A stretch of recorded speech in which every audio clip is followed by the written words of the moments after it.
Bom, então hoje nós vamos falar aqui sobre prótese, protocolos e aquela velha dentadura. Doutor, olha, as pessoas, o sorriso é algo importante para as pessoas. Sim, As pessoas sorriem o tempo todo e depende dos dentes. Aliás, os dentes eu acho que é a primeira coisa que a pessoa quando olha para uma pessoa, ela vê os dentes, né? exato. Existe a questão estética do sorriso, existe a questão funcional. Só para você ter uma ideia, a dicção nossa, ela é dada. Além da emissão do ar que passa, né, pelas cordas vocais, ela tem uma terminação na dentição. Então, quando a gente fala da importância da dentição, ela vai desde a mastigação, a expressão, o sorriso, a expressão, como que eu posso, socialmente é importante e funcionalmente importantíssima. Tanto é que eu acho que tem pessoas que depois que colocam uma prótese e ela ficou muito tempo sem dentes, ela tem que reaprender a falar. Tem que né? reaprender a falar. Agora me fala uma Exatamente. coisa, na época, né, do meu avô, né, eu lembro que ele usava dentadura, Sim, né, sim. e era uma situação muito constrangedora, né, porque a dentadura antiga, aquela antiga dentadura, ela caía, ela tinha problema de mau hálito e as pessoas tinham que se reinventar com Para aquilo conseguir ali, acertar né? aquilo. Hoje eu fiquei sabendo que existe um protocolo me fala um pouquinho desse protocolo. Você consegue ter essa prótese totalmente fixada? Eu vou estender um pouquinho, eu vou voltar lá para trás. Na verdade, o que acontecia na odontologia, até a década de 1970, odontologia era tirar dentes. No Brasil não era diferente. Então, Sério? as pessoas chegavam para tratar um dente, eu tenho casos, eu acho que eu já comentei, é uma coisa que eu sempre repito, de uma paciente que ela chegou para mim, ela devia ter seus 60 anos de idade, e ela falou, quando eu era criança, eu tinha 16 anos de idade, eu ia me casar, eu morava no sítio, e meu pai me levou para a cidade para tirar todos os dentes e colocar dentadura. Então imagina uma adolescente de 16 anos de idade, e era o certo na época. Por muito tempo, década de 1940, 30, até 1970, quando começou a mudar, né, as pessoas formadas nessa época, os meus pais eram dentistas, eles vieram, por exemplo, para Porto Feliz com uma mentalidade diferente, que era preservar os dentes. Né? Então hoje a gente, lógico, a gente até teima para preservar os dentes, mas no Brasil ainda é muito frequente, principalmente nas pessoas mais idosas, mas em alguns jovens também, que têm problemas dentários sérios, a perda de todos os dentes. E para repor isso, a gente pode repor de duas maneiras. Com as próteses removíveis, como você falou, as dentaduras, né, totais removíveis, que são espetaculares porque devolvem para a pessoa parcialmente, mas elas têm um incômodo de ter que remover, vexatório, de pôr num copo, qualquer situação que precisa tirar. Realmente é muito desagradável algumas vezes para quem usa. Então os protocolos, né, o chamado apelido disso aí é protocolo, veio para substituir isso. Por que fala protocolo? Na década de 1960, um sujeito lá na Suécia, o professor Brandenmark, ele não era dentista, ele era médico ortopedista. Ele descobriu nos estudos dele que o titânio ele não era lido pelo organismo. Ele colocava em coelhinhos câmera com titânio. Olha que interessante, porque estudava a fisiologia, como as células ósseas funcionavam. Tá? Ele descobriu que essas câmeras eram de titânio. Na hora de tirar para poder pôr no microscópio, ele percebeu que essas câmeras não saíam. Que interessante, olha que descoberta, uma descoberta que mudou o mundo. Que ele só não ganhou prêmio Nobel. Muito interessante isso, que se fala porque ele era patrocinado, a instituição que patrocinava ele era Nobel Biocare.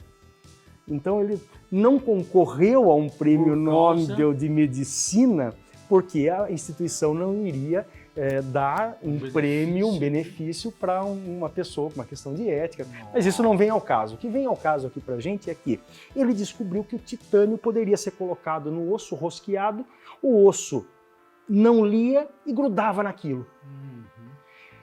Aí imagina você, naquela época, metade da população edêntula, sem dentes. Ele falou, poxa, eu posso usar isso para dentes. E começou a testar, testou em cachorros, isso e aquilo, e ele fez um protocolo. ele colocava um número de implantes, um tamanho de implantes, número de dentes em cima daquilo, com cada passo certinho, estudou isso por cerca de 20 anos. E fez um livro que se chamava Protocolo para Tratamento em Pacientes Edêntulos, tal.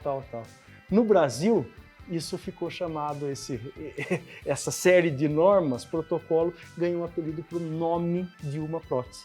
Então, respondendo a sua pergunta, olha a volta que eu dei, sim, mas respondendo a sua pergunta, o protocolo nada mais é do que uma prótese, uma dentadura fixa sobre implantes. Interessante que... Com a vantagem que ela devolve totalmente o tamanho dos dentes, o tamanho da face da pessoa nessa região e a função. Então o protocolo, que é o protocolo Brånemark, hoje a gente usa All-on-4, a gente vai falar sobre isso aqui, ele não, é muito mais do que uma dentadura fixa. E por isso eu sou tão empolgado com isso. Ele realmente consegue devolver para aquela pessoa que não tem os dentes a situação de ter dentes fixos, uma mastigação, uma fonação e uma estética legal. E é interessante que quantos anos estudando, testando e aplicando para chegar num protocolo assim, né? Então às vezes as pessoas acham, eu vou no dentista, vou pôr uma prótese. Para quem, às vezes, simplesmente vai colocar, acha que é uma coisa tão simples, né? Mas teve muito passo aí. Agora me explica aí essa história do All-on-4, né? All-on-4, exatamente. Porque o protocolo original do Dr. Brånemark, ele era feito com 6 ou algumas vezes com 5 pinos de implante. O que acontece é que isso demandava que a pessoa tivesse uma quantidade de osso remanescente, quer dizer, quando a pessoa tira os dentes, o osso e a gengiva ela murcha, tá? E se ela vai usando uma prótese durante muito tempo, aquilo vai apertando, vai diminuindo ainda mais a quantidade de osso. Então você tinha que ter uma quantidade relativamente grande de osso para você conseguir colocar 6 parafusos. 6 parafusos que vai fixar essa prótese. Essa prótese, né? O professor Paulo Maló, em Portugal, na década de 1980, 1990, ele começou a perceber que podia mudar isso aí um pouquinho. 4 implantes eram suficientes. Aí envolveu um estudo de engenharia.